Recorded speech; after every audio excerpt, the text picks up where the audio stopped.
हथेली पर बाल क्यों नहीं उगते? तेनालीरामा की कहानी। एक दिन राजदरबार की कार्यवाही के मध्य राजा कृष्णदेव राय को मसखरी सूझी और उन्होंने तेनालीरामा के मजे लेने के लिए सवाल पूछा। तेनालीरामा, ये तो बताओ कि हथेली पर बाल क्यों नहीं उगते?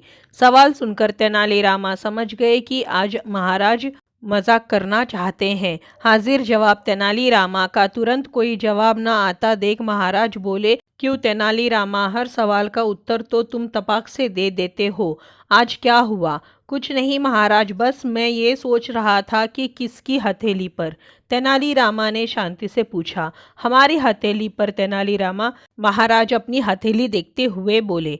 महाराज, आपकी हथेली पर बाल कैसे उगेंगे? आप दिन भर अपने हाथों से उपहार वितरित करते रहते हैं। लगातार घर्षण के कारण आपकी हथेली में बाल उगना संभव नहीं।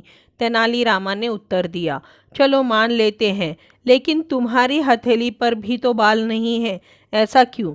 महाराज आसानी से कहाँ मानने वाले थे। उन्होंने तुरंत दूसरा प्रश्न पूछा। ये सुनकर दरबारियों के कान खड़े हो गए। उन्हें लगने लगा कि तेनालीरामा इसका उत्तर नहीं दे पाएंगे, लेकिन तेनालीरामा का उत्तर तैयार था। महाराज, मैं हमेशा आपसे इनाम लेता रहा हूँ, इसलिए मेरी हथेली पर भी बाल नहीं है। महाराज इस उत्तर से प्रभावित तो हुए, लेकिन उनका मन किसी भी तरह तेनालीरामा को निरुत्तर करने का था। इसलिए उन्होंने तीसरा प्रश्न पूछा। चलो, ये तो हुई हमारी और तुम्हारी बात, लेकिन इन दरबारियों का क्या? ये तो हमसे हमेशा इनाम नहीं लेते, ऐसे में इनकी हथेलियों पर बाल क्यों नहीं है? इस प्रश्न पर दरबारियों को लगा कि अब तेनालीरामा फंस गया, लेकिन तेनालीरामा यूं ही अपनी वाक्पटुता के लिए प्रसिद्ध नहीं थे। वह झट से बोले, महाराज, आप इनाम देते रहते हैं और मैं इनाम लेता रहता हूँ। ये देख सभी दरबारी जलन में हाथ मलते रह जाते हैं, इसलिए इनकी हथेली पर बाल नहीं है।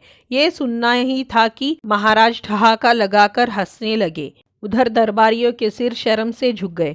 तो दोस्तों, ये थी तेनालीरामा की कहानी, हथेली पर बाल क्यों नहीं उगते। आपको कैसी लगी? अगर अच्छी लगी हो तो इसी तरह की कहानियों के लिए चैनल को सब्सक्राइब करें, वीडियो को लाइक करें, शेयर करें। धन्यवाद।